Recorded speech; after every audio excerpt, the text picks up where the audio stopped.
సందేహాత్మక సమస్యలకు సందేశాత్మక సమాధానాలు అనే ఈ కార్యక్రమంలో బైబిల్పై తమకున్న ప్రశ్నలను సంధించిన ఎందరో దేవుని పిల్లలైన వారి సందేహాలను జీవగ్రంథమైన బైబిల్ నుంచి పరిశీలించి తెలుసుకొని విచారణ లేకుండా సందేహము లేకుండా విశ్వాసులముగా ఉండాలని మనస్ఫూర్తిగా కోరుకుంటూ ప్రశ్నలోనికి వెళ్ళిపోదాం. మొదటి ప్రశ్నను తెర మీద చదువుకుందాం. వందనాలన్నయ్య, నా పేరు ఆంధ్రేయ, వయసు 37.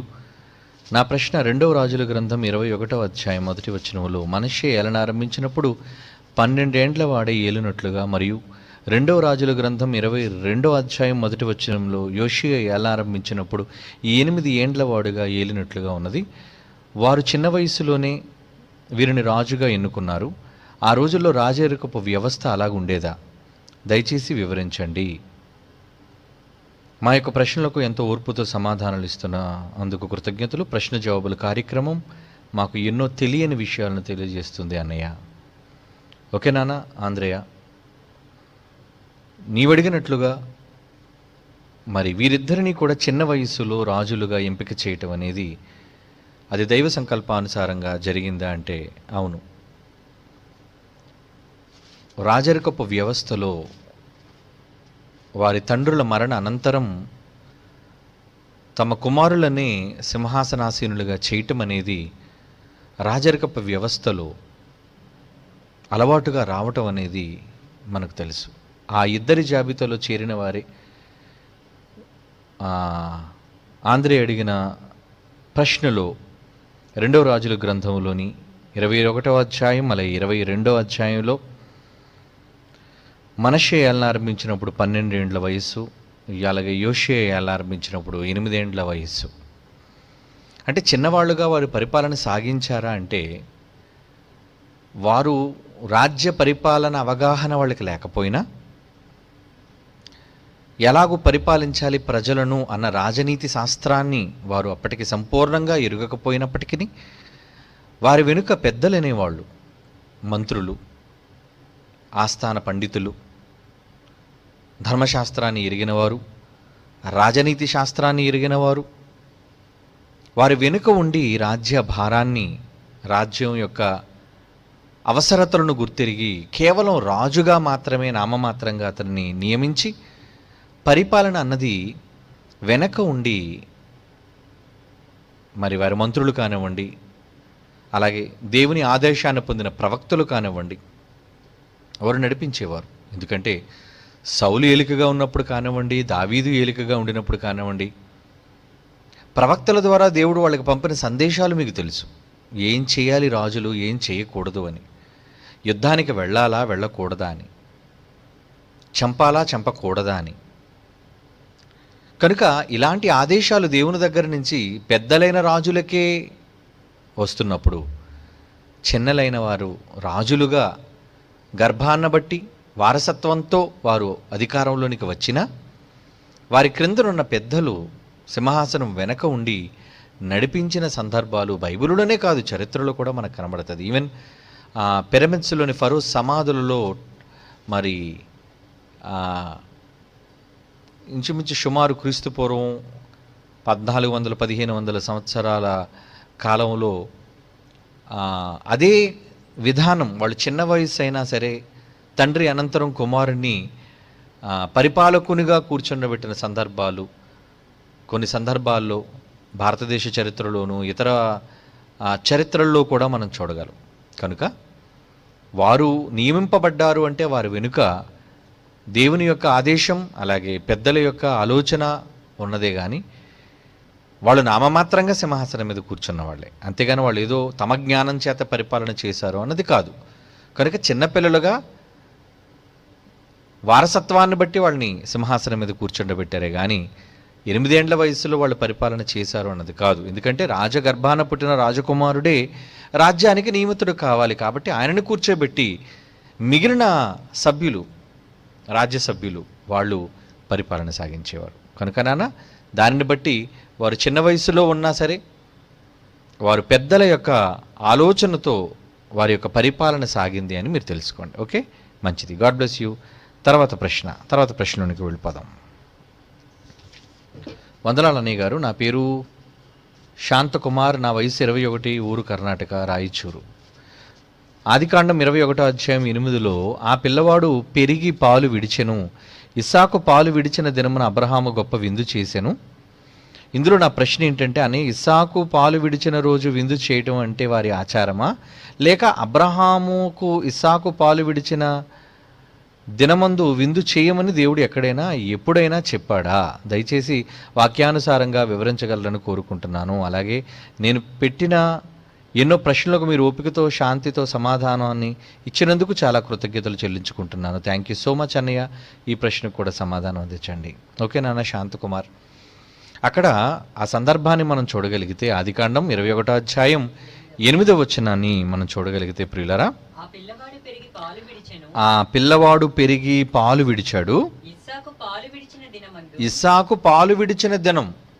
ఏమండి, ఇస్సాకు ఎదుగుతున్నాడు, వాగ్దాన పుత్రుడు, దేవుని చేత ముందుగా చెప్పబడి వాగ్దాత పుత్రునిగా వరంగా ప్రసాదింపబడినవాడు, దేవుని ఆలోచన మేరకు జన్మించినవాడు ఇస్సాకు. ఎందుకంటే ఇస్సాకు వలనైనది నీ సంతానము అని దేవుడు ముందుగా చెప్పాడు కనుక ఆ ఇస్సాకు పాలు విడిచిన దినమందు అబ్రహాము గొప్ప విందు చేశాడు. ఎందుకు విందు చేశాడు? ఆచారంగా మాత్రం కాదు. బైబిల్లో ఎక్కడా కూడా పాలు విడిచిన దినాన్ని విందు చేయించమని ఎక్కడా లేదు. కానీ వారి కాలంలో కొన్ని ప్రాంతానికి సంబంధించిన కొన్ని కట్టుబాట్లు, అలవాట్లు ఇవి ఉంటుంటాయి. వాటిని కూడా లోకల్స్గా మనం గౌరవిస్తూ ఉంటాం. ఉదాహరణకి పెండ్లి అనగానే పెండిలో విందు ఉంటుంది. ఏమండి, నిజానికి పెండిలో విందు అవసరమా అంటే విందేం అవసరం లేదు. అలాగని విందు పెట్టకపోతే అది వివాహం కాదు అని కూడా మనం అనలేము. కాకపోతే వచ్చిన అతిథులను గౌరవించి వాళ్ళకి మంచి భోజనాన్ని పెట్టి వధూవరులను ఆశీర్వదించమని కోరటం అనేది అది ధర్మం. ఆ ధర్మాన్ని అనుసరించి వాళ్ళకి ఆ విందు చేయటం అనేది మనం అలవాటుగా మనం చేసుకున్నాం. ఏమండి, అలాగే ఆ రోజుల్లో కూడా అబ్రహాము గారు ఉన్న ఆ ప్రాంతంలో పాలు విడిచిన రోజు అంటే ఈ రోజుతో మా పిల్లవాడు పాలు మానేశాడు. అందుకే అప్పుడప్పుడు మనవాళ్ళలో కూడా అన్నప్రాసన్న అంటుంటారు. అంటే పిల్లలు పాలును విడిచి ఇక పాలు తాగడం మానేసి వాళ్ళు బలమైన ఆహారాన్ని తినడానికి సిద్ధపడ్డానే అన్నప్రాసన అంటారు. అంటే ఎదిగిపోయారు పిల్లలు, ఇక వాళ్ళు బలమైన ఆహారం తినడానికి సిద్ధపడిపోయారు, ఇక పాలు తాగే వయసు దాటారు అని చెప్పడం కూడా ఒక పండగలా వాళ్ళు చేసుకున్నారు. అంటే తమ పిల్లలు ఎదిగిపోతున్నారు అని సమాజానికి చెప్పటం, ఎదుగుదలను చూచే తల్లిదండ్రులు సంతోషించటం, ఇవన్నీ రకరకాల కారణాలు బంధువర్గాల్లో ఉంటాయి. కాబట్టి ఈ కారణం చేత అబ్రహాము ఇస్సాకు పాలు విడిచిన సందర్భంలో ఆయన గొప్ప విందు చేయించినట్టు కనబడుతుంది. కానీ అది ఖచ్చితంగా బైబిల్ ప్రకారంగా దేవుడు నిర్దేశించిన ఆచారమో లేదా అదొక నియమించవలసిన నియమావళో అన్నది ఎక్కడా లేదు. ఎందుకంటే ఇశ్రాయేలులో మిగతా వాళ్ళు ఎక్కడ కూడా అది చేసినట్లుగా లేదు. ఎందుకంటే అప్పటికి ఇశ్రాయేలు అన్న వాళ్ళు లేరు. అబ్రహాము ఇశ్రాయేలులందరికీ పితరుడు కనుక ఆ ప్రదేశంలో వాళ్ళకి ఏవైతే కట్టుబాట్లు, ఆచారాలు అన్నవి ఉంటాయో అది సమాజంలో ఎదుటివారి పట్ల మనం చూపించే కృతజ్ఞత, వారికి విందు చేయించడం అనేది. ఏమండి, అలాంటి భావంతోనే ఆ రోజు అక్కడ అబ్రహాము గారు విందు చేయించిన సందర్భాన్ని మనం చూడాలి తప్ప దానికంటూ ఏదో ప్రత్యేకత ఉంది అని మాత్రం మీరు అనుకోవాల్సిన అవసరం లేదు. ఓకేనా?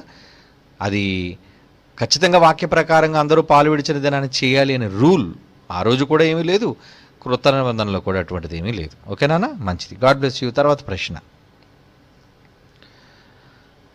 నా పేరు గోపాల్, ఊరు వరంగల్, వయసు 33. నా ప్రశ్న, అనే వాక్యం గురించి దేవుని గురించి ఆలోచించటం తగ్గితే, వాక్యం వినటం, బైబిల్ చదవటం తగ్గితే అలాంటి వ్యక్తిని హెచ్చరించటం కోసం దేవుడు ఆ వ్యక్తిని ఏమైనా సమస్యలు ఇస్తాడా?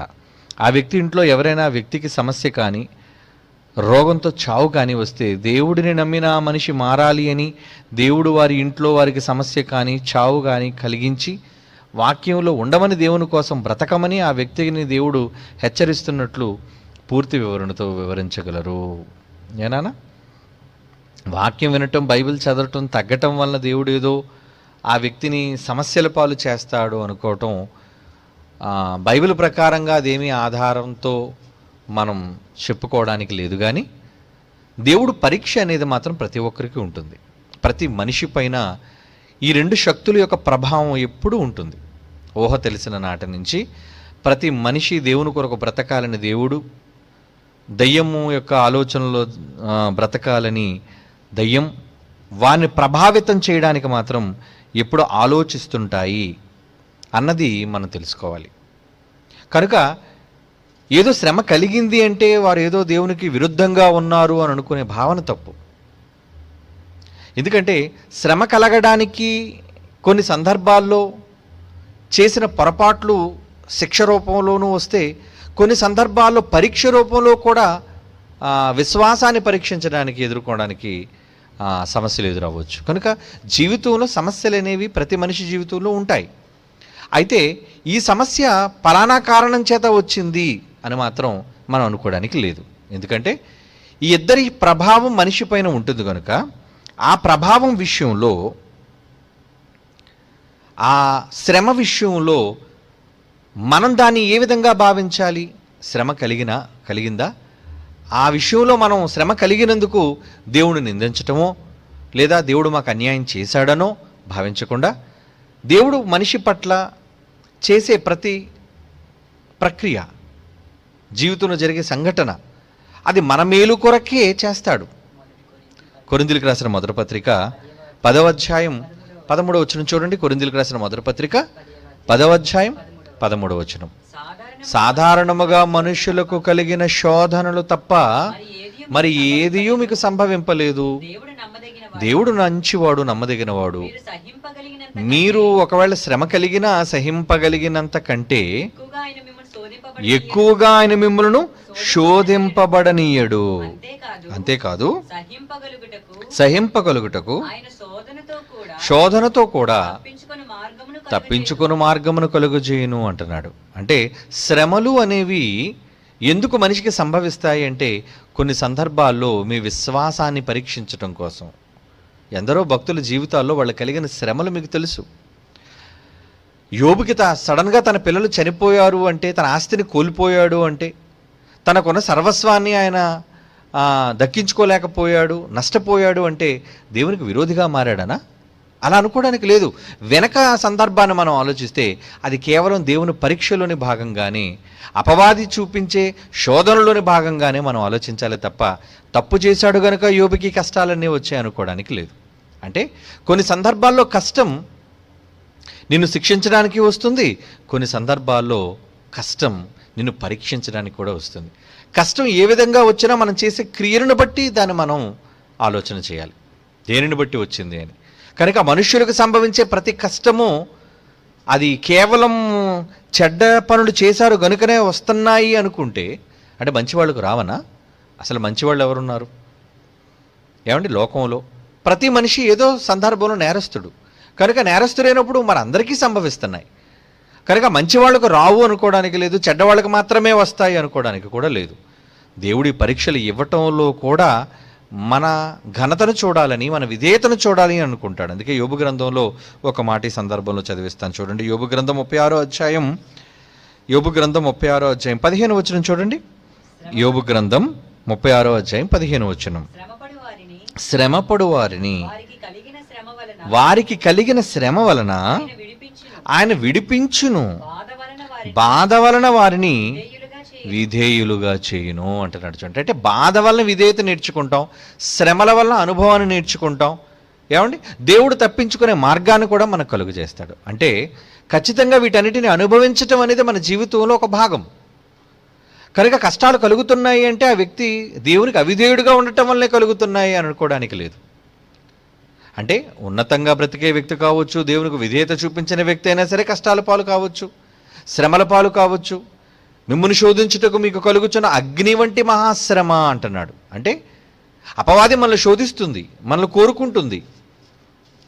ఇతను నేను కలవరపరచాలి అనుకుంటున్నాను, ఇతను నేను ఇబ్బంది పరచాలి అనుకుంటున్నాను, కనుక అతను నాకు అవకాశం ఇవ్వని అడుగుతుంది దేవుణ్ణి. అది తండ్రి ఇష్టాన్ని బట్టి ఉంటుంది ఆ వ్యక్తి మీదకి దానిని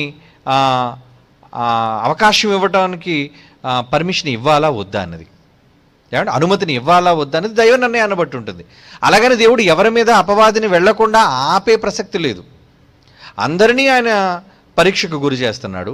అందరిపైన అపవాది శోధనను చూపిస్తుంది. ఆ శోధనకు సహించి మనం గెలిచిన వారమైతే దేవుని ఉద్దేశాలు నెరవేర్చిన వారం అవుతాం. కనుక నాన్న, కష్టాలు కలగటం అనేది సర్వసాధారణం, సర్వసహజం. కనుక ఆ కష్టాలు కూడా దేనికి కలుగుతున్నాయంటే మన మంచి కోసమే. వాటి ద్వారా మనం ఎన్నో విషయాలు నేర్చుకోవడం కోసమే, మన విశ్వాసాన్ని బలపరచుకోవడం కోసమే. ఏమండి, మంచివాళ్ళైతే దాన్ని ఆ విధంగా తీసుకుంటారు, చెడ్డవాళ్ళైతే దేవుడు మాకు కీడు కలుగు చేశాడండి అని. కాదు, దేవుడు ఎప్పుడు ఎవరికి కీడు కలుగు చేసేవాడు కాడు. ఆయన చేసే ప్రతి పని వెనుక మంచి ఆలోచన, సంకల్పం అనేది ఉంటుంది. అది అర్థం చేసుకున్న వాళ్ళు దేవుని విధేయులుగా మారిపోతారు. అది అపార్థం చేసుకున్న వాళ్ళు మరి నాస్తికులుగా, దేవుని నమ్మని వాళ్ళుగా మిగిలిపోతారు. కనుక నాన్న, సందర్భాన్ని బట్టి మనం ఆలోచించాలి. కానీ కష్టం కలిగిన ప్రతిసారి చెడ్డవాళ్ళు కనుకే కష్టం వస్తుంది అని అనుకోవడానికి లేదు. అందులో దేవుని పరీక్ష ఉంటుంది, అపవాది శోధన ఉంటుంది. ఓకే నాన్న, మంచిది. God bless you. తర్వాత ప్రశ్న, క్రీస్తునామంలో వందనాలన్నయ్య, నా పేరు నారాయణ, ఊరు హైదరాబాద్, నిర్గమకాండం 3:14 ప్రకారంగా దేవుడు ఉన్నవాడు అని చెప్పబడింది కదా. ఈ మాట నాకు సరిగ్గా అర్థం కాలేదు. దేవుడికి పుట్టుక, మరణం లేవు కదా. ఆ ప్రకారం ఎలా ఉన్నవాడు అయ్యాడు? సృష్టి పుట్టక ముందు దేవుడు ఒక్కడే ఉన్నాడు కదా. ఆయన ఏ విధంగా ఉన్నవాడు అయ్యాడు? ఈ ప్రశ్న ఏ విధంగా అడగాలో కూడా నాకు అర్థం అవ్వటం లేదు. కనుక ఇలా అడిగాను. ప్రశ్నే తప్పు అనిపిస్తే మన్నించండి, దయచేసి నా సందేహాన్ని తీర్చండి. నారాయణ, నువ్వు అడిగిన ప్రశ్న సందేహం తప్పు కాదు. ఎందుకంటే సహజంగా అందరికీ ఉన్న ప్రశ్న. ఉన్నవాడు అంటే ఆత్మ సంబంధమైన సంగతులు అని కొన్ని ఉంటాయి నాన్న. అంటే ఇవి భూ సంబంధమైన సంగతులు. శరీరంలో మనం ఉన్నాం కాబట్టి ఈ లోకంలో మన కళ్ళ ముందు కనిపించేవి, వీటిపైన కొంత అవగాహన మనకు ఉంటుంది. ఆత్మ సంబంధమైన సంగతులు అంటారా? అది మనకు తెలీదు. అంటే మనం ఆత్మల లోకంలోనికి వెళితేనే కానీ వాటిని అవగాహన చేసుకోలేని పరిస్థితి. ఉదాహరణకు పౌలు గారు 2 కొరింథీ పత్రిక 12 రాస్తూ 14 సంవత్సరాల క్రితం ఒక వ్యక్తి, నాకు తెలిసిన వ్యక్తి చనిపోయాడు. ఆయన పరదేశకు వెళ్ళిపోయాడు. అక్కడ ఉచ్చరింపకూడని మాటలు, మనుష్యుడు వాటిని నోటితో పలుకోకూడదు అంటున్నాడు. నోటితో పలుకోకూడదు, ఆ 3-4 వచనాల్లో నోటితో పలుకోకూడదు అని ఎందుకంటున్నాడు? అంటే ఆత్మల లోకం అది, ఆత్మల భాష అది. అక్కడ ఏ విధంగా ఉంటుంది? శరీరంతో ఉంటే మనకు అర్థం కాదు. అది శరీరములో ఉన్నప్పుడు మనకు అర్థం కాదు. ఏమండి, అంటే మనం కూడా అక్కడికి వెళితేనే కానీ ఆ అనుభవం అనేది మనకు రాదు. మనం కూడా అక్కడికి వెళ్ళిపోవాలి. ఇప్పుడు ఉదాహరణకి చీమలు ఉన్నాయండి. చీమలు వాటికి ఏమైనా ఆహార పదార్థం దొరికేటప్పుడు అవి సంభాషించుకుంటాయి ఒకదానితో ఒకటి. ఎలా సంభాషించుకుంటున్నాయి? మనిషి ఎప్పటికీ కూడా దాని తాలూకా భాషను డీకోడ్ చేయలేదు. అంటే అవి ఎలా సంకేతాలు పంపించుకుంటున్నాయి, అవి ఏం మాట్లాడుకుంటున్నాయి? చీమలు చూడండి, ఒక లైన్లో వెళుతున్నప్పుడు ఎదుర్కొన్న చీమలు వస్తుంటాయి, ఆ రెండో ఆగుతాయి, కలుసుకుంటాయి, ఏమనుకుంటాయో మనకు తెలియదు, మరలా ముందుకు వెళ్ళిపోతుంటాయి. అలాగే ఇప్పుడు చూడండి, ఒక మనిషి 10 మంది కలిసి ఒకదాన్ని ఎత్తాలి అన్నా, ఒకదాన్ని మొయ్యాలి అన్నా 10 మంది ఒక మాట అనుకుంటారా? ఒకేసారి లేపుతామా, ఓకేనా అని అనుకొని లేపుతారు. మరి ఒక చిన్న ఏదైనా ఆహార పదార్థం వాటికన్నా బరువైనది, వాటికన్నా పెద్దది ఏమైనా కనబడితే చీమలన్నీ కూడా గుమ్ముకూడి వాటిని ఒకేసారి ఎత్తుకొని నడుచుకుంటూ వెళ్ళిపోతుంటాయి. ఎక్కడికి వెళ్ళిపోతున్నాయి ఇవన్నీ? ఎక్కడికి వెళ్ళాలో వాటికి తెలుసా? ఎక్కడికి వెళ్ళాలో మాట్లాడుకున్నాయా? అంటే వాటి మధ్య సంభాషణ జరుగుతుందా? మరి సంభాషణ ఏంటి? అది మనకు ఎలా తెలుస్తుంది చెప్పండి? మనం శరీరంలో ఉన్నాం, మనం మనుష్యులం, అవి చీమలు, వాటికున్న సంకేతాలు వాటికున్నాయి. అలాగే పక్షులకున్న సంకేతాలు, అలాగే జంతువుల మధ్య ఉన్న సంకేతాలు, వాటి సంకేతాలు వాటివి, అవి మనకు అర్థం కావు ఆ భాష. ఏమండి, కనుక మనుషులుగా భూమి మీద మన కళ్ళ ముందు జరిగే ఈ సందర్భాలలోనే వాటి భాషలు, వాటి సంభాషణలు మనకు అర్థం కాలేకపోతున్నప్పుడు అసలు ఈ లోకమే కాకుండా మరొక లోకానికి సంబంధించిన సంగతులు అంటే ఈ లోకంలో మనం ఎలా అర్థం చేసుకోగలం? మీరు చెప్పండి. ఈ లోకంలో మనం ఎలా అర్థం చేసుకోగలం? అంటే మనకు అర్థం కావాలి అంటే మనం కూడా ఏమవ్వాలి? మనం కూడా ఆ లోకానికి వెళ్ళిపోవాలి. అప్పుడు మనకు అక్కడికి వెళ్ళిన తర్వాత పరిస్థితులు ఏంటి? ఏమంటే మన సోదరుడు ప్రేమ్ కుమార్ చనిపోయాడు. అతను మంచి సేవకుడు, గొప్ప పరిచర్య చేశాడు దేవుని కోసం. కనుక అతడు చేసిన క్రియలను బట్టి, ఆయన పడిన కష్టాన్ని బట్టి ఖచ్చితంగా పితరుల దగ్గరికి నెమ్మది పొందిన చోటికి ఆయన వెళ్ళాడు. ఎందుకంటే దేవుడు అతనికి విశ్రాంతి ఇచ్చేశాడు. నాయన, ఇక నువ్వు పని ముగించే కొడుక, ఇంక నువ్వేం పని చేయనవసరం లేదు, వచ్చే నా దగ్గరికి. ఏమండి, భూమి మీద ఉన్నప్పుడైతే మనం మాట్లాడతాం, ఆలోచిస్తాం, నా పిల్లలు ఉన్నారు ప్రభువా, నా భార్య ఉంది ప్రభా, ఆమె విధవరాలు అయిపోద్దేమో, పిల్లలు ఉన్నారు ప్రభా, వాళ్ళు అనాథలుగా మారిపోతారు. నేను ఎందుకు నాయన అనాథలుగా నేను వాళ్ళని విడిచిపెట్టాను కదా, తండ్రిగా నేను చూసుకుంటాను కదరా, నీకెందుకు వాళ్ళ కోసం బాధ? కనుక భూమి మీద ఉన్నప్పుడు మాత్రమే మనం ఇలాంటి ఆలోచనలతో ఉంటాం. ఎప్పుడైతే ఈ లోకాన్ని దాటి అక్కడికి వెళ్ళిపోయామో భూ సంబంధమైన విషయాల గురించి మనం పెద్దగా పట్టించుకోండి. ఎందుకంటే అది ఆ లోకం, ఆత్మల లోకం, నెమ్మది పొందే లోకం. అక్కడ ఏడ్పు, కన్నీరు, బాధ, ఏమంటే దేని గురించైనా దుఃఖము, ఏదైనా సరే భరించాలి అనే ఆవేదన, ఇటువంటివి ఏమీ లేదు.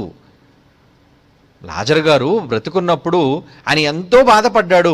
అక్కడికి వెళ్ళిన తర్వాత ఆయన గురించి ప్రయోగించబడిన మాట ఏంటో తెలుసా? ఇక్కడ నెమ్మది పొందుచున్నాడు. నెమ్మది అంటే శాంతి, సమాధానం, ఏ కష్టం, ఏ నష్టం, ఏ హింస, ఏమండి ఏ రోగం ఆయనకి లేదు అని అక్కడ అర్థం. అంటే ఆయన ఎట్టి విషయముల్లోనూ ఆయన బరువుగా భావించటం లేదు, కష్టంగా ఆయన స్వీకరించటం లేదు, నెమ్మది అన్నాడు. ఆ నెమ్మది అన్న మాటలోనే మనం అర్థం చేసుకోవాలంతా. ఎందుకంటే అక్కడ జరిగే సందర్భాలను కేవలం మీకు చెప్పాడు. ఏమండి ప్రకటన గ్రంథం 21వ అధ్యాయం 4వ వచనం చూడండి ఒక్కసారి. ప్రకటన గ్రంథం 21వ అధ్యాయం 4వ వచనం ఏమంటున్నాడు? ఆయన వారి కన్నుల ప్రతి బాష్ప బిందువును తుడిచివేయును, మరణమిక ఉండదు, దుఃఖమైనను ఏడ్పైనను వేదనైనను ఇక ఉండదు. కనుక ఆ లోకానికి వెళ్ళిన తర్వాత వేదన ఏంటి, కన్నీళ్ళేంటి, దేని గురించి బాధ? పిల్లలు చదవలేదనా, లేదంటే పిల్లలకు డబ్బు లేదనా, వాళ్ళకి ఆహారం లేదనా, వాటి కోసం ఆలోచించవలసిన అవసరం లేదండి. మా నాన్న ఉన్నాడు, ఆయన ఆలోచిస్తాడు. ఏమండి దిక్కులేని వాళ్ళకి, అనాథలకి నేనే కదా దేవుణ్ణి, నేను ఆదరిస్తాను కదా వాళ్ళని. నువ్వెందుకు కంగారు పడతావు? నేను వాళ్ళ అనాథలుగా వాళ్ళని విడిచిపెట్టను అని ఆయన మాటిచ్చాడుగా. ఆయన చూసుకుంటాడు. కనుక ఆయన చూసుకుంటున్నప్పుడు నా తండ్రి ఉన్నాడనే గొప్ప ఆదరణతో వాళ్ళు ఉంటారే కానీ, అయ్యో నా కొడుకు వాడు చిన్నోడండి పాపం. ఏమండి ప్రేమ్ కుమార్ తాలూకా కుమారుడు వాడు లేఖన్ ఏమండి వాడు 10వ తరగతి చదువుతున్నాడు, ఇంట్లో వాడే పెద్దవాడు. ఏమండి మరి తండ్రి చనిపోతే నిన్న రాత్రి 1 గంట తర్వాత వాడి కన్నీరు, వాడిని ఓదార్చడం కోసం మీరు నమ్మరండి, తెల్లవారుజాము 5 గంటల వరకు మాకు నిద్ర లేదండి. ఎందుకంటే వాళ్ళతో సంభాషించి, వీళ్ళతో సంభాషించి, వాళ్ళని ఓదారుస్తూ ఒక పక్క వెళ్ళారా లేదా, అన్ని ఏర్పాట్లు చేశారా లేదా. మేము తెల్లవారుజాము 5 గంటల వరకు నిద్ర లేకుండా ఈరోజు ఉన్నామంటే కేవలం వాళ్ళ కుటుంబాన్ని ఆదరించాలన్న ఆలోచనతోనే. ఎందుకంటే స్వయాన మేము దగ్గర లేము, కొన్ని గంటల దూరంలో వాళ్ళు మాకున్నారు. కనుక దగ్గరగా ఉన్న మన సహోదరులందరినీ లేపి, వాళ్ళని పురికొల్పి, పెద్దలందరినీ పంపించి, వాళ్ళకి తగిన సహాయాన్ని అందజేసి ఈ కార్యక్రమాలన్నింటిలోనూ మేము ఉన్నాం. కనుక ఇప్పుడు దేవుడు వాళ్ళ గురించి ఆలోచించడు అని అనుకుంటారు, కానీ నిజంగా నీవు దేవుని గురించి ఆలోచిస్తే ఆయన మీకోసం ఆలోచిస్తాడు. ఇర్మియా గ్రంథం చూడండి 49వ అధ్యాయం 11వ వచనం చూడండి. ఇర్మియా గ్రంథం 49వ అధ్యాయం 11వ వచనంలో ఎంత మంచి మాట. అనాథలుగా నీ పిల్లల్ని విడవనయ్యా ప్రేమ్ కుమార్, నేను వారిని సంరక్షిస్తాను. మిస్టర్ శాన్యో, లేఖన్ శాన్యో, నీ విధవరాండ్రు నన్ను ఆశ్రయించండి. నానా నీ భార్య ఒంటరి అయిపోయింది అనుకున్నావా? ఏమా ప్రేమ్ కుమార్ భార్య వింటున్నావా?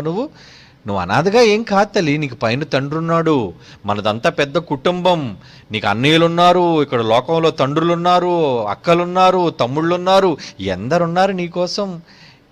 నీకు ఆకలి అనేది రానివ్వరు, నీ పిల్లలకు లోటు అనేది జరగనివ్వరు. యూనివర్సిటీ సార్వత్రిక దేవుని సంఘం ఉందికా, ఎందుకు మీరు బాధపడతారు? దేనికోసం మీరు విచారించవలసిన అవసరం లేదు తల్లి. ఇలా మేము ఉండడానికి గల కారణం దేవుని యొక్క కుటుంబంలోని వాళ్ళు కాబట్టి. బయట వాళ్ళ కోసం మనం ఎందుకంటే ఆలోచిస్తాం? చేయగలిగిన సహాయం మనం చేయగలం, కానీ ఒక సేవకుడుగా నీ భర్త ఉన్నాడు కాబట్టి, ఒక సేవకుడుగా నీ తండ్రి బ్రతికాడు కనుక ఆయన నెమ్మది పొందడానికి వెళ్ళిపోయాడు. ఆయన హ్యాపీగా పితరులతో పాటు నెమ్మది పొందుతున్నాడు.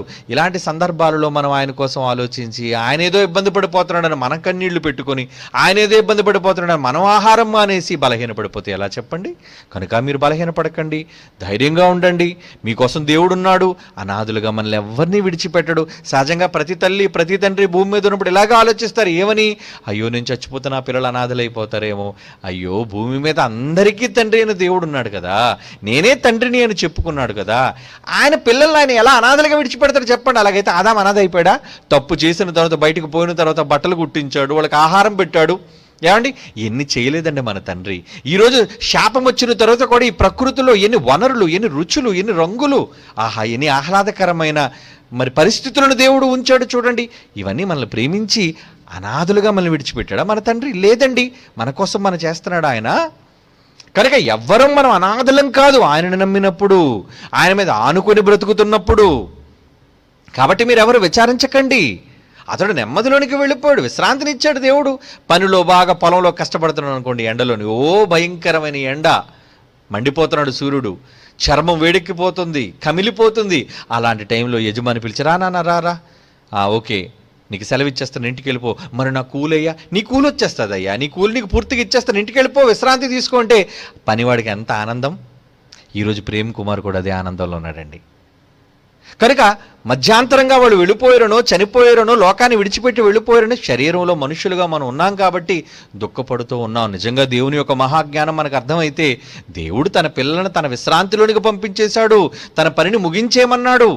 ఏమండి, ఎవరి ద్వారా హత్య చేయబడలేదు కదా, ఏదో ప్రమాదవశాత్తు చనిపోలేదు కదా, ఎవరో నిర్లక్ష్యం వల్ల ప్రాణం పోయింది అంటే హార్ట్ అటాక్ వల్ల ప్రాణం పోయినప్పుడు దేవుడే ప్రాణాన్ని తీసేశాడంటే నీ పనికి లేదు నాయనా, నువ్వు హ్యాపీగా రెస్ట్ తీసుకో, నువ్వు చేయవలసిన పని చాలు.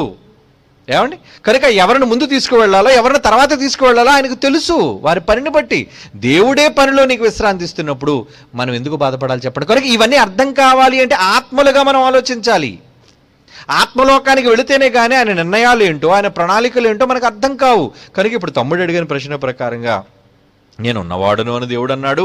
ఆయన ఎలా ఉన్నాడో నీకు తెలియాలి అంటే నువ్వు ఆయన దగ్గరికి వెళితే ఎలా ఉండేవాడో, ఆ ఉన్న వ్యక్తికి శక్తులన్నీ ఎలా వచ్చాయో, ఏమండి ఆయన ఎలా ఉన్నవాడుగా మారాడో. ఉన్నవాడు అనడానికి అర్థం ఏంటో తెలుసా అండి, ఆయనకు పుట్టుక లేదు అని అర్థం. మరి పుట్టుక లేకుండా ఎలా వచ్చాడు? అందుకే వచ్చాడు పుట్టాడు అనడం కన్నా మీకు అర్థమయ్యే భాషలో చెప్పాడు. భూమి మీద మనకు అర్థమయ్యి మానవ మట్టి మెదడుకు అర్థమయ్యే చిన్ని జ్ఞానంలో చెప్పాడు. నేను పుట్టినవాడను కానురా, నేను జన్మించిన వాడును కానురా, ఆయన నేను ఉన్నవాడను అంటే ఉన్నాను. ఐఎమ్ ఎ లివింగ్ గాడ్, నేను బ్రతికున్నాను, నేను ఎప్పుడూ ఉండేవాడిని. ఎంత కాలంగానైనా ఎంత కాలాలకు ముందుగానైనా నేను ఉన్నాను, ఉండేవాడను. ఎలా ఉన్నాడో ఎలా ఉండేవాడో అనేది మనం ఆత్మలుగా అక్కడికి వెళితేనే కానీ మనకు అర్థం కావు ఈ సందర్భాలన్నీ. మృతుల లోకంలోని సందర్భాలు పూర్తిగా అర్థం కావాలంటే మనం మృతుల లోకానికి వెళ్ళాలి. ఏమండి, జంతువుల మధ్య జరిగే సంభాషణ మనకు అర్థం కావాలంటే మనుషులుగా మనకు అర్థం కాదు. మనం కూడా జంతువులుగా మారితేనే కానీ లేదా చీమలుగా మారితేనే కానీ వాటి మధ్య జరుగుతున్న ఇంటరాక్షన్ ఏంటో, సంభాషణ ఏంటో అనేది మనకు ఎలాగైతే అర్థమవుతుందో మనం కూడా ఈ లోకంలో ఉన్నంతకాలం మరో లోకానికి సంబంధించిన విషయాలు అర్థం కావు. ఈ లోకాన్ని విడిచిపెట్టాలి అంటే ఆ లోకంలోనికి వెళితే ఆహా అవునా, ఏడు తల్లి గర్భంలో మనం ఉన్నాం, ముక్కు ఉంది, నోరు ఉంది, ఏడు ముక్కు వాసన పిలుస్తుందా, నోరు తెరిచి ఏమైనా తింటుందా? కానీ వాడు ఉండి నోరిప్పుతూ ఉంటాడు. అంతే కదండి, ఒకసారి ఉమ్మనీరు మింగిస్తుంటారు పిల్లలు. మరి ముక్కు కన్నాలు, అదే ముక్కు కన్నాల్లో శ్వాసరంధ్రాలు, ఆ శ్వాసరంధ్రాలు గుండా ఊపిరితిత్తులు, ఏమండి ఇవన్నీ కూడా ప్రక్రియ లోన్ జరగదా? మరి గుండు కొట్టుకుంటుంది, ఏమండి గుండు కొట్టుకుంటుంది, ఎలా కొట్టుకుంటుంది? ఇదేనండి దేవుని యొక్క అద్భుతం. అప్పటి వరకు ఉమ్మనీటిలో తల్లి యొక్క గర్భాశయంలో ఏమండి ఆ నీటిలో ఉమ్మనీటిలో బ్రతుకుతున్న బిడ్డ మనమందరం కూడా ఏమండి అలా ఒక్కసారి బయటికి రాగానే వెంటనే మనకి ఏం కావాలి? గాలి. అంటే అప్పటి వరకు స్తబ్దతలో, అప్పటి వరకు కేవలం ఏ శ్వాస పీల్చని దశలో ఉన్న ముక్కు భూమి మీదికి అడుగుపెట్టిన మరుక్షణం వెంటనే ఆ ఊపిరితిత్తుల్లోనికి గాలి, ఆ గాలి ద్వారా ఎన్నో జీవక్రియలన్నీ కూడా శరీరంలో ఆరంభమయ్యి మరి 9 నెలల్లో ఎలా ఉన్నాడు బిడ్డ? అది అద్భుతం అండి. అక్కడ ఉన్నప్పుడు ఇక్కడ అవసరతలు ఏంటో ఆ బిడ్డకి అర్థం కావు. పోనీ మీకేమైనా తల్లి గర్భంలో ఉన్నప్పుడు అక్కడ ఏం జరిగిందో, ఎలా ఉండేవారో, ఎలా బ్రతికేవాడో మీకేమైనా జ్ఞాపకాలు ఉన్నాయా? లేవు. అంటే తల్లి గర్భంలో ఉన్నప్పుడు ఆ జ్ఞాపకాలు లేవు, తల్లి గర్భంలో బయటకు వచ్చినప్పుడు, తల్లి గర్భంలో ఉన్నప్పుడు ఈ జ్ఞాపకాలే భవిష్యత్తులో ఏం జరుగుతుంది అనేది కూడా మనకు తెలియదు. అంటే భవిష్యత్తులో జరగబోతుందని మనకు తెలుసా? భూమి మీద ఉన్నప్పుడే భవిష్యత్తు తెలుసుకోనలేని మనము ఏమండి గతంలో ఏం జరిగిందో మనకు తెలియదు, భవిష్యత్తు ఏం జరగబోతుందో మనకు తెలియదు. దేవుని విషయంలో కూడా గతంలో దేవుడు అనేవాడు ఎలా ఉండేవాడు, ఎక్కడి నుంచి వచ్చాడు ఆయన అనేది మానవ మాత్రులుగా మనం ఆలోచిస్తే మనకు అర్థం కాదు. ఏమవ్వాలి? మనం కూడా ఆత్మలుగా మారిపోయి ఆయన దగ్గరకు వెళితే ఆత్మల లోకంలో ఆ భాష, ఆలోచనలు, ఆ పరిజ్ఞానం ఇవన్నీ మీకు అర్థమైపోతాయారా? అక్కడ మీరు ఎవ్వరూ మీకు చెప్పవలసిన పని లేదు. మరి ఇక్కడ మీరు చేయవలసింది ఏంటో తెలుసా?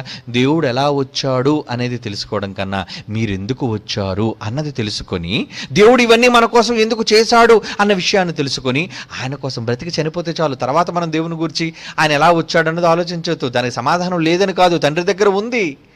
ఆయన అడిగితే చెబుతాడు. ఏమండి, ఇప్పుడు నా తండ్రి పుట్టుపూర్వోత్తరాలు నాకు కొంత మాత్రమే తెలుసండి. ఏదో నా నాయనమ్మ, మా తాతయ్య చెప్పిన విషయాలు, లేదా నా తండ్రి గారు నాతో పంచుకున్న కొన్ని విషయాలే చెప్పగలను. కానీ నా తండ్రికి ఊహ తెలిసినప్పటి నుంచి ఏం జరిగాయి అనేది అన్ని విషయాలు ఆయనకే బాగా తెలుసు. అవునా కాదా? ఆయనకున్నది అనుభవం. ఏమండి, తన జీవితంలో ఏ సంఘటనలు జరిగాయో, ఏమేమి ఎప్పుడు కాలాల్లో ఏమేమి సంభవించాయనేది నాకన్నా మీకన్నా ఆయనకే వ్యక్తిగతంగా బాగా తెలుసు. మనకు కూడా అంతే. ఏమంటే మన జీవితంలో వ్యక్తిగతంగా ఏం సంభవించాయన్నది మనకు మాత్రమే చాలా స్పష్టంగా మనకు అది తెలుసు. అలాగే దేవునికి కూడా మనం ఆయన పిల్లలం.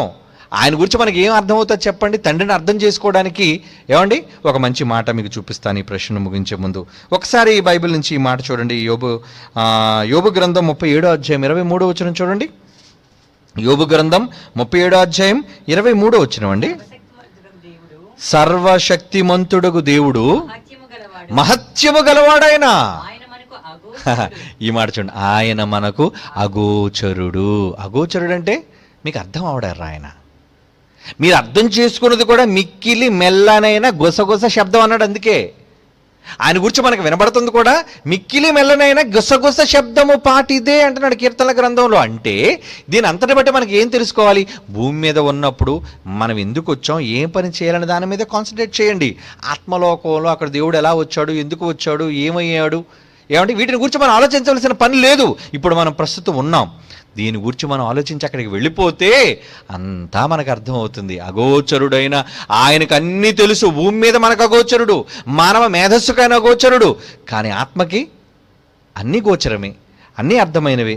కాబట్టి మనం అర్థవంతంగా ఉండాలి అంటే, ఏమండి మనకు అన్నీ అర్థం కావాలి అంటే మనం ఏం చేయాలి? అక్కడికి వెళ్ళిన తర్వాత అర్థం అవుతున్నాను. అంతవరకు మీరు తొందరపడకండి. మీరు ఎందుకు పుట్టారు, మీ జన్మ పరమార్థాన్ని తెలుసుకొని ఇతరులకు ఆ జన్మ పరమార్థాన్ని తెలియజేసి తండ్రి సంకల్పానుసారంగా జీవించే పనిలో ఉంచండి. ఓకేనా? మంచిది. God bless you. తర్వాత ప్రశ్న. అన్న వందనాలు, నా పేరు డిపి ప్రసాద్, నేను కర్ణాటకలో ఉంటాను. నాది ఒక ప్రశ్న, సమాధానం చెప్పగలరు? ఆదాము అవ్వలు ఏదెనులు పాపము చేయకముందు మరణము లేకుండా జీవించేవారా? 2 మరణాలు ఎలా వచ్చాయి? అవునానా?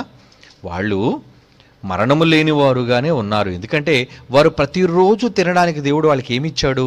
జీవవృక్ష ఫలములు.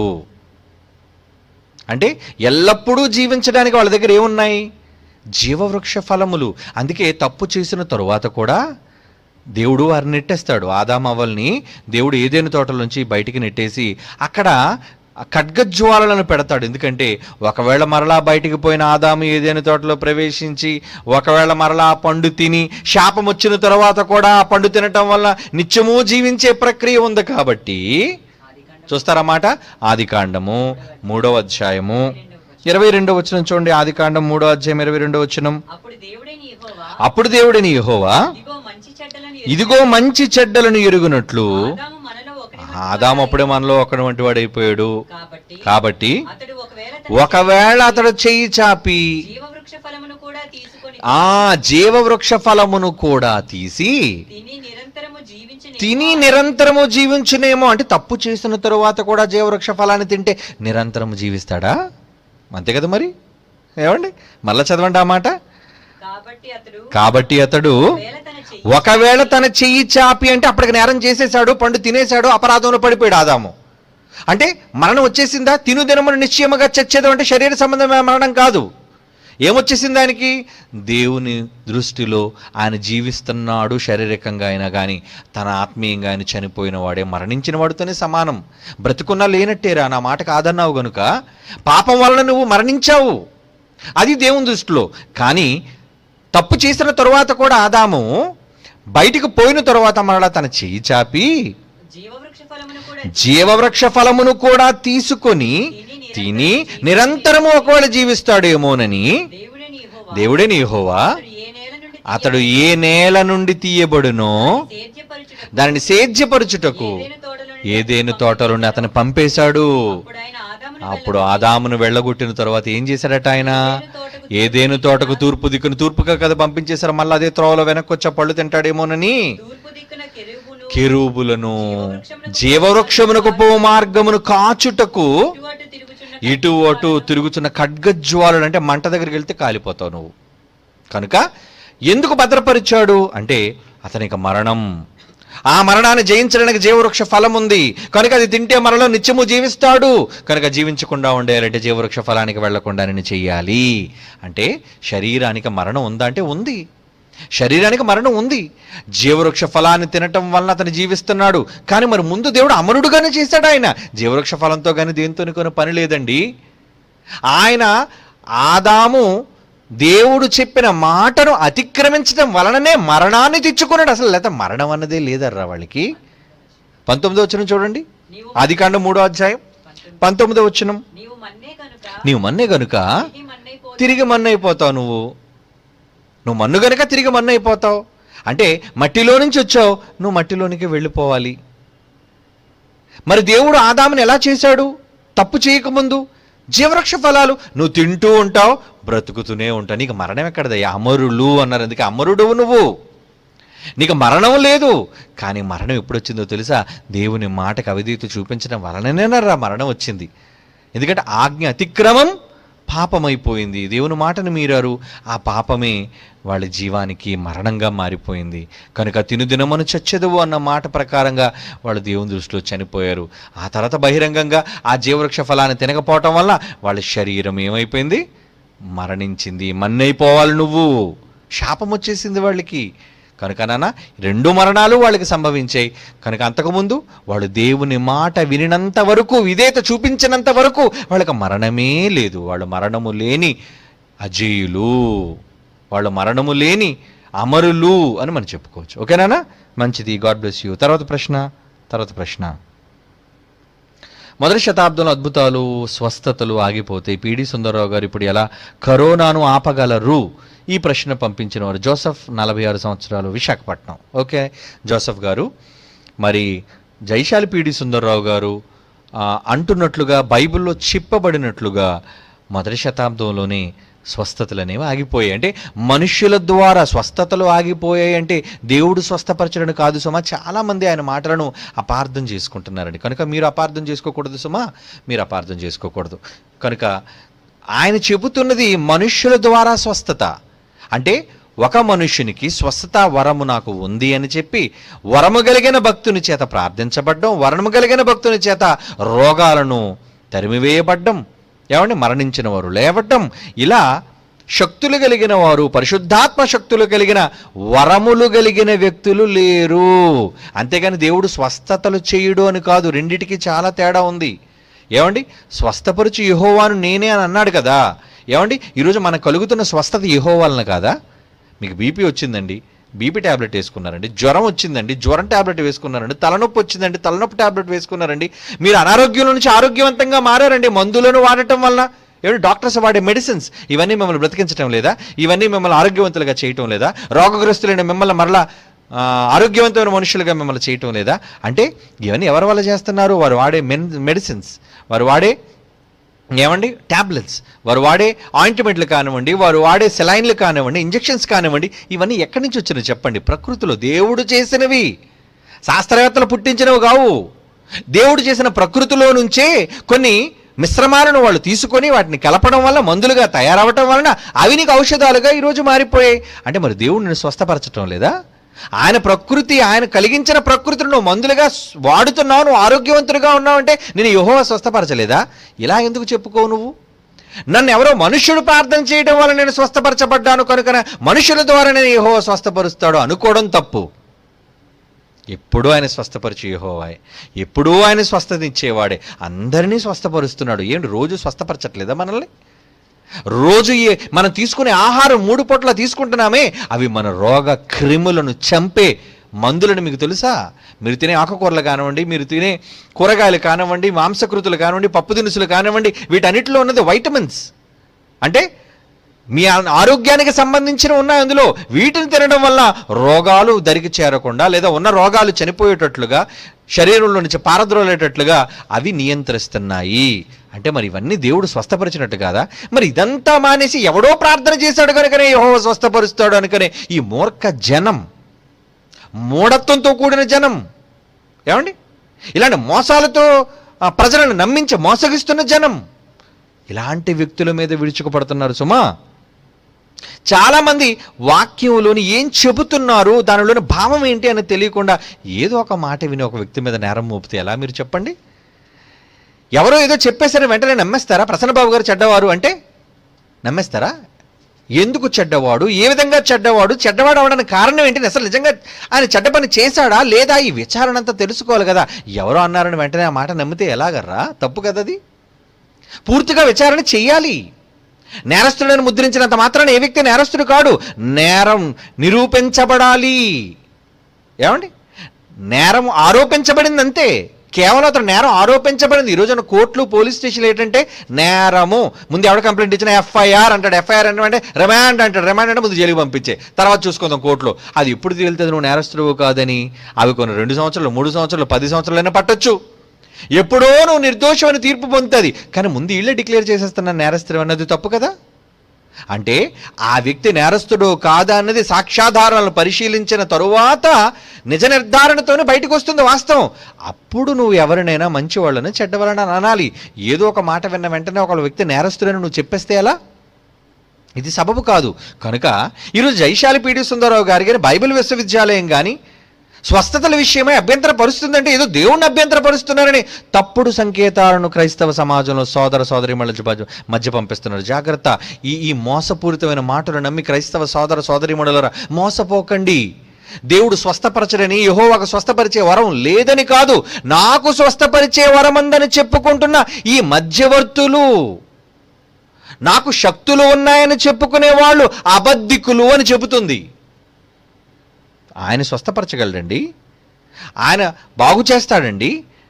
కనుక మరి కరోనాని ఈరోజు ఎందుకు ఎవరు బాగు చేయలేకపోయారు? ఏమండి, వాళ్ళ దగ్గర స్వస్థపరిచే వరం లేదా? ప్రాణాంతకమైన వ్యాధులను పారద్రోలే శక్తి వాళ్ళ దగ్గర లేదా? పరిశుద్ధాత్మ దేవుడి శక్తి కరోనా దగ్గర పనిచేయటం లేదా? ఎవరిది పని చేయాలంటే దైవ సంకల్పానుసారంగా జరుగుతుంది. ఇకపోతే జైశాలి గారు ఎలాగా ఆపుతారన్నారంటే, ఆయన ఆపేస్తారంటే నేను స్వస్థతా బోధకుడు అని అనలేదు. మీరు ముందు దేవుని పట్ల మారండి. ఆయన చూపించారు బైబిల్ని ఏమని? మీరు మార్పు నొంది మీరు మీ ఉద్దేశాలను మార్చుకొని దేవుని దగ్గర మోకాళ్ళుని దేవుని దగ్గర పశ్చాత్తాపడితే అప్పుడు మీకోసం దేవుని వేడుకుంటాం. అప్పుడు దేవుడు కనికరిస్తే కరోనాని ఆపుతాడు. అంటే మీలో మార్పు రాకుండా ముందు నన్ను ప్రార్థన చేసేయమంటారా? ఈరోజు బోధకులందరూ అలాగే అంటున్నారు. మనిషి మారకపోయినా పర్వాలేదు, మనిషిలో మార్పు రాకపోయినా పర్వాలేదు, మేం మాత్రం స్వస్థత కోసం ప్రార్థన చేస్తాం. అది ఎంతవరకు సబబండి? మారాలి కదా, మార్పు రావాలి కదా. వాడికి ఏదో రోగం కలిగిన వాడిని నువ్వు వాడిని స్వస్థపరిచేస్తుంటే వాడికి దేవుడి మీద నమ్మకం ఏం కలుగుతుంది చెప్పండి? వాళ్ళ మారు మనసు ఎలా కలుగుతుంది చెప్పండి? దేవుని మీద భక్తి ఎలా వాళ్ళలో పుడుతుంది చెప్పండి? కనుక జైశాలి గారు చెప్పిన మాట ఏంటో తెలుసా? కరోనాను నేను ఆపుతాను అంటే నా దగ్గర స్వస్థతావరం ఉందని కాదు ఆయన ఉద్దేశం. అపార్థం చేసుకోకండి ఆయన మాటని. ముందు మీరు మీ తప్పులను ఒప్పుకొని దేవుని దగ్గర మీరు చేసే ఏమండి వాక్య విరుద్ధమైన వాటన్నిటినీ కూడా దేవుని సన్నిధిలో మీరు మోకరించి అంగీకరిస్తే అప్పుడు దేవుడే అన్నాడు, మీ మీదకి వచ్చే తెగుళ్ళను నేను గద్దిస్తాను, ఆపుతాను. యెషయా గ్రంథం 19వ అధ్యాయం చూడండి ఒకసారి బైబిల్ విప్పి. యెషయా గ్రంథం 19వ అధ్యాయం 22వ వచనం ఏమంటున్నాడండి అక్కడ? యెహోవా వారిని కొట్టును, స్వస్థపరచవలనని ఐగుప్తీయులను కొట్టును, వారు యెహోవా వైపు తిరుగక, వారు యెహోవా వైపు తిరిగారట. తిరుగగా ఆయన వారి ప్రార్థనను అంగీకరించి వారిని స్వస్థపరచును. స్వస్థపరచును వాడు యెహోవాయేనా? కనుక దేవుడు ఈ విధంగా మిమ్మల్ని స్వస్థపరుస్తాడు, కరోనాను ఆపుతాడు. కనుక నేను చెప్పే విధానాన్ని పాటించండి అని చెప్పటంలో జైశాలి గారు ఉన్నారు. కానీ నా దగ్గర వరం ఉంది కనుక నేను ప్రార్థన చేస్తే కరోనా ఆగిపోద్దని కాదండి అక్కడ ఉద్దేశం. ముందు మీలో మార్పు రావాలి. మీలో మార్పు రాకుండా ఏ భక్తుడు అడిగినా దేవుడు ఒప్పుకోడు. ఏమనుకుంటున్నారు? పెద్ద పెద్ద ప్రవక్తలు లాంటి వాళ్ళు అడిగినా వారి విషయమై మీరు నా దగ్గర వాళ్ళ కోసం రికమెండ్ చేయకండి అని అంటాడు దేవుడు. అలాంటి సందర్భాలు కూడా బైబిల్లో ఉన్నాయి. భక్తులైన వాళ్ళు నిజంగా దేవుణ్ణి ప్రశ్నించినా, దేవుణ్ణి వాళ్ళ కోసం వేడుకున్నా, ఇదిగోండి చూడండి ఇలాంటి జనం కోసం మీరు నా దగ్గర వేడుకోకండి అని ప్రవక్తలతోనే సూటిగా చెప్పేశాడు ఆయన. ఎందుకు చెప్పేశాడు అలాగని? ఎందుకు చెప్పేశాడు దేవుడు ప్రవక్తలతో అలాగని? చెప్పొద్దని వాళ్ళ విషయం నన్ను అడగొద్దని ఎందుకు అన్నాడు? వాళ్ళు మంచివాళ్ళు కారు, వాళ్ళు మారలేదు. మార్పు చెందితే కదా ఎవరైనా మనం క్షమిస్తాం. ఏమంటే రోగం వచ్చింది, రోగం తీస్తాం, మళ్ళీ బయటికి పోయాడు, యథాతథంగా వాడు ఉన్నాడు. వాడు అలా క్రూరుడుగానే జీవిస్తున్నాడు, ఇతరులు హింస పెడుతున్నాడు, ఎందరో కన్నీరు రప్పిస్తున్నాడు. మరి రోగం వచ్చింది కాబట్టి వాడు మార్పుద్దా? రోగం వచ్చింది కాబట్టి వాడు తప్పు తెలుసుకోవద్దా? పశ్చాత్తాపం వాళ్ళు రావడం కోసమే నేను ఈ ప్రక్రియలన్నీ చేస్తున్నాను దేవుడు అంటున్నాడండి. ఇవన్నీ మనుషులకు అర్థం కావాలి. అంతేగాని మాకేదో స్వస్థతా వరం ఉంది కాబట్టి కరోనాను ఆపుతామని కాదర్రా అక్కడ ఉద్దేశం. బైబిల్లోని మాటలను అపార్థం చేసుకోకుండా ఆపగలిగిన దేవుడు ఎప్పుడు ఆపుతాడు? ఒక భక్తుని ప్రార్థన దేవుడు ఎప్పుడు వింటాడో తెలుసా? మీరు మార్పు వచ్చినప్పుడు, మీరు దేవుని సన్నిధిలో మోకరించి పశ్చాత్తాపముతో దేవుని వేడుకున్నప్పుడు, అప్పుడు నా మనసు తిప్పుకుంటాను వాళ్ళ వైపు, నేను మారిపోతాను, నేను వాళ్ళని స్వస్థపరుస్తాను. అవేనండి అప్పుడు చెప్పిన మాటలన్నీ కూడా. కనుక ఈ విషయంలో అపార్థం చేసుకోకండి. ఓకేనా? మంచిది. God bless you. తర్వాత ప్రశ్న. అనయ్య, మీకు యేసుక్రీస్తు నామములో వందనాలు. పేరు నవీన్, గ్రామం బూడూరు గ్రామం, మండలం మంత్రాలయం జిల్లా, కర్నూలు. అన్నయ్య, నా ప్రశ్న, బైబిల్ ప్రకారంగా సినిమాలు చూడొచ్చా, చూడకూడదా? రెండో ప్రశ్న, చనిపోయిన వారిని గురించి బైబిల్ ప్రకారంగా చనిపోయిన వారిని గురించి ఏడవచ్చా? బైబిల్ ప్రకారంగా అన్నయ్య, బైబిల్ ప్రకారంగా రాఖీ కట్టవచ్చా? ఈ మూడు ప్రశ్నార్థక ప్రశ్నలను అన్నయ్య నాకు వివరించండి. ఓకేనా? మొదటి ప్రశ్న, బైబిల్ ప్రకారంగా సినిమాలు చూడకూడదా? చూస్తే నీకు ఏమొస్తుంది నాన్న? అందులో నువ్వు నేర్చుకుని నీ ఆత్మీయ జీవితానికి ఏమైనా ఉపయోగం ఉందా? కనుక దేవునికి సంబంధించి ఏమీ నేర్పించలేనప్పుడు వాటిని చూసి నీకు ప్రయోజనం ఏంటి? ఈ రోజున్న దారుణమైన ఈ సమాజంలోని సినీ మీడియాలో ఏమండి సమాజానికి నేర్పిస్తున్నవన్నీ కూడా చెడు. ఏమండి సమాజంలో చెడుని ఇంజెక్ట్ చేస్తున్నాయి. ఈ రోజున సినిమా, వాటిలో సెక్స్ ఉంది, వాటిలో వైలెన్స్ ఉంది, ఏమండి వాటిలో రకరకాల నేరాలు, ఘోరాలు అన్నిటినీ కూడా ప్రజలకు వాళ్ళు పరోక్షంగా నేర్పిస్తున్నారు. వాళ్ళని దానికి అలవాటు పడేటట్టుగా చేసేశారు. కాబట్టి అలాంటి వాటికి దూరంగా ఉంటే మంచిది నాన్న. ఎందుకంటే దుష్టుని ఆలోచన చొప్పున నడువక, పాపుల మార్గమును నిలువక, అపహాసకులు కూర్చున్న చోట కూర్చుండక్క అని అన్నాడు కదా. మరి అక్కడ అందరూ ఎవరు ఉంటారు? ఒక సినిమాలో డైలాగులు అపహసించే డైలాగులు, ఏమండి ఒక సినిమాలో మాటలు క్రూరమైన మాటలు, ఏమండి ఒక సినిమాలో మాటలు అపవాదులతో కూడిన మాటలు, ఏమండి అవన్నీ అంటే చెడ్డవారి దగ్గరే అసలు నువ్వు కూర్చోవద్దు, వాళ్ళతో మాట్లాడవద్దు అన్న బైబిల్ హెచ్చరిస్తున్నప్పుడు చెడు దగ్గరకు నువ్వు కోరండి ఎందుకు వెళ్ళటం? అటుకు దూరంగానే ఉండండి నాన్న. బైబిల్ నేర్చుకోండి, అనేక మంచి సంగతులు చూడండి. ఓకే, ఇక రెండో ప్రశ్న ఏం అడుగుతున్నాడు? చనిపోయిన వారిని గురించి బైబిల్ ప్రకారంగా ఏడవచ్చా అంటే జ్ఞానము అర్థమైన వాళ్ళైతే ఏమనుకుంటారంటే వాళ్ళు విశ్రాంతిలోకి వెళ్ళారు అంటారు. అలాగని ఏడటం నేరమేం కాదు నాన్న. ఎందుకంటే భక్తులైన వారు తమ వారిని పోగొట్టుకున్నప్పుడు వాళ్ళు ప్రలాపించిన దినాలు ఉన్నాయి. ఏడడం ఏమి తప్పు కాదు. ఎందుకంటే మనం వాళ్ళు ప్రేమించినప్పుడు మన కళ్ళంటే నీళ్లు వస్తాయండి. అవునా? మనం ఆత్మీయులు పోగొట్టుకున్నప్పుడు, మనకు కావలసిన వాళ్ళు మనం పోగొట్టుకున్నప్పుడు దుఃఖం మన మనస్సులో ఉండదా? కనుక కన్నీరు రావడం అనేది అది సహజం, శరీర సంబంధమైన ఒక సహజ ప్రక్రియ అది. కనుక మన గుండెల్లోని బాధ తగ్గాలి అంటే కన్నీళ్ల ద్వారా అవి బయటికి రావడం వల్ల కొంత బరువు అనేది మీరు తగ్గుతుంది. చూడండి, అప్పుడప్పుడు ఒకసారి మీకు ఏడుపు ఎక్కువగా వస్తున్నప్పుడు దాన్ని దిగమింగుతున్నారు అనుకోండి, నిజంగా మీ గుండె, మీ కంఠం, ఇవన్నీ ఊపిరితిత్తుల వరకు ఇవన్నీ బిగబట్టినట్టుగా అనిపిస్తాయి. ఎప్పుడైతే మీరు బోరును విలపించారో, ఎప్పుడైతే మీరు ఏడ్ చేశారో, ఎప్పుడైతే మీరు కన్నీరు కార్చేశారో మీ మనసు నిజంగా బరువు తగ్గిపోతుందండి. కనుక నిజంగా చనిపోయినప్పుడు ఏడవడం అంటే దేనికోసం ఏడుస్తున్నారు? అయ్యో మా వాళ్ళు మాకు దూరమయ్యారు అని ఏడవండి, పర్వాలేదు, ప్రలాపించండి, తప్పు లేదు. కానీ దేవుడు మాకు అన్యాయం చేశాడు అని ఏడవకండి, దేవుడు తీసుకుపోయాడు అని ఎవరైనా నేరస్తులుగా చేసి ఏడవకండి. అది తప్పు. అలాంటి ఏడుపులు మంచివి కావు. కానీ మీ వారు మీకు దూరమైనందుకు ఏడవండి, అది ఏమీ తప్పు కాదు నాన్న. ఓకే నాన్న, మంచిది. తర్వాత మూడో ప్రశ్న, బైబిల్ ప్రకారంగా రాఖీ కట్టవచ్చా? నాన్న, బైబిల్ ప్రకారంగా అవన్నీ ఎవరో అన్యజనుల ఆచారాలు. ఏమండి ఇప్పుడు నిజంగా తాడుతోని కట్టాలి అన్నది అది మన దేశంలోనే హైందవులకున్న సాంప్రదాయం. ఏనా? అలాగని ఇప్పుడు మీరు అక్క చెల్లెల్ని మీరు ప్రేమతో చూడకూడదా? రాఖీ కడితేనే చూడాలా? కాదు. అసలు నీ పొరుగువారినే ప్రేమగా చూడమంటున్నప్పుడు నీ తల్లిదండ్రులను ప్రేమగా సాకమంది, నీ అన్నదమ్ములను ప్రేమగా చూసుకోమంది, అక్క చెల్లుండ్రులను ఆదరించమని చెప్పింది బైబిల్. ఎన్నో సందర్భాలు ఇవన్నీ మనకు కనబడతాయి. కనుక నాన్న అదేదో కడితేనే చేయాలని కాదు, రూపకాలంకారంగా వాళ్ళు తమ అనుబంధాన్ని జ్ఞాపకం చేసుకోవడం కోసం వాళ్ళు కట్టుకునివ్వండి. కానీ మీరు చేయవలసింది ఏంటో తెలుసా? కేవలం ఏదో ఒక చేతికి కట్టడం వలన కాదు, కానీ మీ నిజ జీవితంలో మీ తోడబుట్టిన వారి పట్ల నిజంగా వాళ్ళు దేవుని భక్తులైతే మీరు ఎలా ఉన్నారు, వారి పట్ల ఎలా ప్రవర్తిస్తున్నారు, ఏమండి వారి పట్ల మీరు ఎలా ప్రేమ కలిగి ఉన్నారు? ఏమండి ఈరోజు మరి ప్రేమ్ కుమార్ గారి కుటుంబం ఇబ్బందులు పాలైంది. ఎందుకంటే ఒక పెద్ద దిక్కు లేడు, చనిపోయాడు, ఒక సేవకుడు చనిపోయాడు, మరి ఆయన భార్య విధవరాలు అయిపోయింది, ఆయన పిల్లలు దిక్కులేని వాళ్ళు అయిపోయారు. మరి అలాంటప్పుడు అన్నదమ్ములుగా కుటుంబ సభ్యులుగా మనం ఏం చేయాలి? నేను ఎప్పుడు రాఖీ కట్టలేదు ఆవిడికి, ఏమండి ఆయన భార్యకి, ప్రేమ్ కుమార్ నా తమ్ముడి భార్యకి నేను ఎప్పుడు రాఖీ కట్టలేదు. కానీ ఈ సమయంలో అన్నీలుగా మనం అందరం ముందుకు వచ్చాం, మనం అందరం మన చేతనైన సహాయం వాళ్ళకి అందించాం. ఏమండి ఒక తండ్రిగా మన తండ్రి గారు సహాయం పంపించారు, అనేక మంది ప్రిన్సిపల్స్ అయిన వాళ్ళు ముందుకు వచ్చి మేము సహాయం చేస్తాను. ప్రిన్సిపల్స్ కూడా నిజంగా ఏ ఆధారం లేదండి, వాళ్ళు ఎంత గొప్పవాళ్ళు. నిజంగా ఆ మాట విన్నప్పుడు నేను ఎంతగానో సంతోషించానండి. అందుకే వాళ్ళ గురించి ఒక మెసేజ్ కూడా నేను పెట్టాను. అంటే వాళ్ళుగా ముందుకు వచ్చి తమలోని వాడు సేవకుడైన తమ తమ్ముడు ప్రేమ్ కుమార్, ఆయన కుటుంబం ఇబ్బంది పడుతుందని తెలిసినప్పుడు అన్నయ్య మేమిది చేస్తాం ఆయన కుటుంబానికి సహాయం చేస్తా ఉన్నప్పుడు, ఏమిటి తమ్ముళ్ళుగా వాళ్ళే ముందుకు వచ్చినప్పుడు కుటుంబంలోని పెద్దలుగా అన్నలుగా మేమేం చేస్తాం?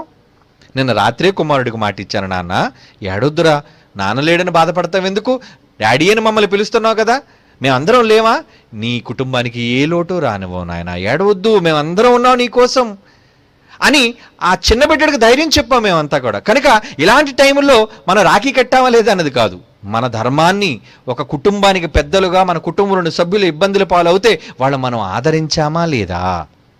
ఎందుకంటే బైబిల్లో ఒక మాట ఉందండి, యాకోబు పత్రిక 1:27 ఏముంది?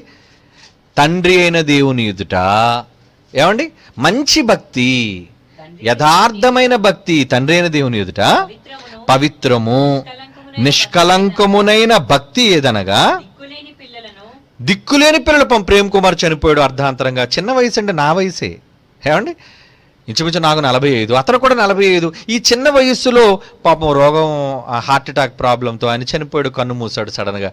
కనుక అతని పిల్లలు దిక్కులేని వాళ్ళు అయిపోయారు, అంటే ఇప్పుడు ఎవరు చూడని వాళ్ళు అయిపోయారు. కనుక మనం ఏం చేయాలి? దేవుడు చెప్పినట్లుగా నిజమైన భక్తి అయితే దిక్కులేని పిల్లలను, మరి ఆయన భార్య ఏమంటే ప్రేమ్ కుమార్ తాలూకా భార్య, ఆమె విధవరాలు అయిపోయింది, భర్త లేడు, యజమాని లేడు. అలాంటి విధవరాండ్రను వారి ఇబ్బందిలో పరామర్శించడం అంటే ఇంటికి వెళ్ళి కళ్ళు మాత్రం తొడ్డం కాదు, ఏమండి కేవలం ఆవిడ దగ్గరికి వెళ్ళి కేవలం కంటి తుడుపు చెప్పే మాటలు చెప్పడం కాదు, క్రియలు. ఎంతోమంది సోదరులు వెళ్ళిపోయారు, సమాధి కార్యక్రమంలో పాల్గొన్నారు, వాళ్ళ కుటుంబాన్ని ఓదార్చారు. ఏమండి మరి మేమైతే వాళ్ళకి కావాల్సిన ఆర్థికపరమైన సహాయాన్ని మిగతా సహోదరులందరినీ పెద్దలను పంపటం, ఈ కార్యక్రమాలన్నీ మేము చేస్తాం. లేకపోతే ప్రతి నెల ఆ కుటుంబానికి ఏ లోటు లేకుండా చూసుకోవాలి అని ఎన్నో ప్రణాళికలు సిద్ధం చేశాం మేమంతా. కనుక ఇదంతా ఎందుకు చేస్తున్నాం? నిజమైన భక్తి అంటే వారు నిజంగా మనల్ని ఎరిగిన వాళ్ళు, నిజంగా మన కుటుంబీకులు. కనుక వాళ్ళకి మనం సహాయం చేస్తున్నాం, చెయ్యాలి. ఏదో మనం రాఖీ కట్టినప్పుడు అప్పుడే అనుబంధాలు జ్ఞాపకం చేసుకోవడం కాదర్రా. ఈరోజు సమాజం ఎలా తయారైందంటే ఏదో ఫాదర్స్ డే వచ్చేసరికి తండ్రి మీద ప్రేమ, మదర్స్ డే వచ్చేసరికి తల్లి మీద ప్రేమ, ఏమండి అన్నా చెల్లెలు రాఖీ బంధం వచ్చేసరికి అన్నా చెల్లెళ్ళు అక్క తమ్ముళ్ళ మధ్య ప్రేమ కాదర్రా. ఇవి ఎప్పుడూ ఉండవలసినవి, ఒక రోజున జ్ఞాపకం చేసి మరుసటి రోజున మర్చిపోవలసినవి కావు ఇవి. బ్రతికున్నంత కాలం నీ సహోదరులుగా, నీ పొరుగువారిగా, వారి కుటుంబాల పట్ల నువ్వు చూపించవలసిన ప్రేమ అది. కనుక నన్ను ఏదో కట్టడం అనేది కాదు, అది లోకం చేసుకునేది. మీరు చేసి అసలైన పని విడిచిపెట్టడం కాదు, నిజముగా దిక్కులేని వాళ్ళని, విధవరాండ్రును వారి ఇబ్బందులలో పరామర్శించటమే నిజమైన ప్రేమను బైబిల్ చెప్పింది. కాబట్టి మనమంతా చేయగలుగుతున్నాం, మనమంతా చేతనైన సహాయాన్ని వాళ్ళకి పంపుతున్నాం, ఆ కుటుంబానికి ఏ లోటు లేకుండా ఆదరించడానికి మనమంతా ఈరోజు ప్రయత్నం చేస్తున్నాం. కనుక నిజంగా మనమంతా వాళ్ళ కుటుంబీకులం కాదా? వాళ్ళంతా మనవాళ్ళు కాదా? ఎస్, వాళ్ళంతా మనవాళ్ళు. కనుక వాళ్ళకి ఏ ఇబ్బంది రానివ్వం. ఈ సంఘం సార్వత్రిక దేవుని సంఘం, ఈ సంఘంలో ఒకరికి ఆపద కలిగితే, ఒక అవయవానికి ఇబ్బంది కలిగితే మిగతా అవయవాలని పరామర్శించడం లేదా? మిగతా అవయవాలని వాటికి కావాల్సిన అవసరతలు తీర్చడం లేదా? అది నిజమైన శరీరం, అది క్రీస్తు శిరస్సుగా ఉన్న సంఘం. ఆ సంఘం మనవారా ఈరోజు మనం. కనుక మన లేమిలో నిజంగా ప్రిన్సిపల్స్ కూడా వాళ్ళ లేమిలో ఈ కరోనా కాలంలో వాళ్ళు తమ కుటుంబాలను పెంచుకోవడమే ఇబ్బందిగా భావిస్తున్న ఈ తరుణంలో వాళ్ళుగానే ముందుకు వచ్చి అన్నయ్య మేము కూడా వాళ్ళ కుటుంబానికి మా చేతనైనంత మట్టుకు ఏమిటి మీరు నమ్మరు, ఎంతో నాకు ఇప్పటివరకు తెలియదు కానీ కొన్ని లక్షల రూపాయలు అప్పుడే వాళ్ళు కూడబెట్టి వాళ్ళకి అందజేయడానికి సిద్ధపడ్డారండి. హ్యాట్స్ ఆఫ్, ఎంత గొప్ప వాళ్ళు. Very good. అంటే ఇది కుటుంబంగా మనం అంతా ఉన్నాం కనుక ఒకరి కష్టమందు ఒకరి సమస్యలు పాలిభాగస్తులు కావటం, this is first Christianity, first century Christianity, మొదటి శతాబ్దపు క్రైస్తవ్యం. అదండి ఈరోజు ఈ సార్వత్రిక సంఘమైన మనం చేయగలుగుతున్నాం. మనమంతా అందులో సభ్యులుగా ఉండడం ఎంతో గొప్ప విషయం. కనుక నానా దేవుని యొక్క వాక్య ప్రకారంగా ప్రవర్తించడానికి మీరు ప్రాధాన్యతనివ్వండి. కానీ లోక సంబంధమైన ఆచారాలు పద్ధతులు కాదు. వాళ్ళు కేవలం పద్ధతులకు మాత్రమే పరిమితమై ఉండొచ్చు. మన పద్ధతులను దాటి మన బాధ్యతలను చేయగలిగిన వారంగా మనం ఉండాలి. ఓకేనా? మంచిది, వెరీ గుడ్. మరి నా ప్రియతమ్ముడు Prem Kumar, he is a wonderful soldier, దేవుని కోసం మంచి సేవకుడు. నిజంగా ప్రేమ్ కుమార్ అని వాళ్ళ తల్లిదండ్రులు ఏ కారణం చేత పేరు పెట్టారో తెలియదు కానీ నిజంగా ప్రేమ కలిగిన వాడండి. ఏ ఒక్కరిని ఏ మాట అననివాడు, ఏ ఒక్కరి చేత మరి ఏమంటారు అసహించుకొనబడినవాడు కాడు, అందరి చేత ప్రేమ చూపించినవాడు. కనుకనే ఈరోజు అందరూ అతని మరణానికి స్పందిస్తున్నారు. ఏమండి, కనుక ఎంతో మంచి ఆశయాలు కలిగిన వాడుగా ఎప్పటికీ యూనివర్సిటీతో గత 30 ఏళ్ళ నుంచి అనుభవం అండి. ఈనాటిది కాదండి, ఎప్పుడుదో ఒక పాత ఫోటో చూపిస్తాను చూడండి, ఎప్పుడుది అది మేమంతా చూడగలిగితే. ఏమండి, నిజంగా తండ్రి గారు కానీ మేం కానీ ఆ సమయంలో చూడండి 1991లో ఉన్న ఫోటో అండి. అదిగోండి అమ్మ పక్కనే, అమ్మగారి పక్కన నిలబడిన వాడే అతనేనండి మిస్టర్ ప్రేమ్ కుమార్. పితరుల ఎద్దుకు చేర్చబడి మిస్టర్ ప్రేమ్ కుమార్. ఏమండి, ఇదిగోండి మళ్ళీ అదే తల్లి పక్కన నిలబడ్డాడు, 2020లో నిలబడ్డా. అంటే ఇంచుమించు 30 ఏళ్ళు. ఈ 30 ఏళ్ళ వ్యవధిలో ఈరోజు సంఘాన్ని కానీ దేవుని సేవను కానీ లేమిలో ఉన్నాడండి. ఏ ఆధారం లేదు, నిరాధారంతో ఉన్నవాడు. 4 మంది బిడ్డలను కలిగి లేమిలో కూడా సేవను కొనసాగిస్తూ అనేక సందర్భాల్లో ఆరోగ్యం బాలేదండి. ఏమండి, నిన్నటి వరకు మాకు అతని ఆరోగ్యం బాలేదన్న విషయం తెలియదండి. నిన్న రాత్రి అనుకోకుండా నాకు ఫోన్ చేశాడు 8:30కి. అన్నయ్య ఎలా ఉన్నారన్నయ్య, మీతో మాట్లాడాలనిపించింది అన్నయ్య. నిజమండి, మీరు నంబర్ 8:30కి ఫోన్ చేసి నన్ను పలకరిస్తుంటే ఏంటి నాన్న ఇలా ఉన్నావు, ఏంటి విషయాలు అంటున్నప్పుడు అతని సమస్యలన్నీ చెబుతున్నాడు. ఏ నాన్న నీకు ఒంట్లో బాగాలేనప్పుడు ఒక్క మాట మాతో చెప్పలేవంటే ఎక్కడ చెబితే వీళ్ళందరినీ బాధపరిచేవాడిని అవుతాను, ఎక్కడ చెబితే వీళ్ళ మీద భారం పెట్టేవాడిని అవుతాను. అంత గొప్ప మనస్సు. అవునండి, నిజంగా అండి, మా కోసం కన్నీళ్లు పెట్టుకున్న వాడిలో అండి అతనొక్కడండి. అతనొక్కడు ఎన్నో సందర్భాల్లో గాఢంగా మమ్మల్ని కౌగిలించుకొని కన్నీళ్లు విడిచిన వాడు సేవకుడు. ఏమండి, మా కోసం కన్నీళ్లు విడచవలసిన అవసరత అతనికి ఏముందండి? అందుకే నేనే ప్రత్యక్ష సాక్షిని. కౌగిలించుకుని నన్ను అనేక సందర్భాల్లో కన్నీళ్లు విడిచాడండి. ఏమండి, నా రక్త సంబంధి కాదండి ఆయన, మా కుటుంబీకుడు కాదండి, కానీ సార్వత్రిక దేవుని కుటుంబ సభ్యుడు, దేవాది దేవుని కుటుంబంలోని వారసుడండి. కనుక అంత గొప్పవాడుగా ఇన్ని సంవత్సరాలుగా అందరితో పాటు కలిసి ఉన్న ఆ మంచి సేవకుడు, అలాంటి సేవకుడికి దేవుడు విశ్రాంతి ఇచ్చేశాడు. ఆయన పని నుంచి విశ్రాంతి ఇచ్చేశాడు. మరి ఈ మధ్యకాలంలో అతను మాట్లాడిన లైవ్ కానండి, మంచి మంచి టాపిక్స్ కూడా అతను మాట్లాడి నేను వినడం, లైవ్ అతను మాట్లాడుతున్నాడు, నేను కూడా పర్సనల్గా విన్నానండి.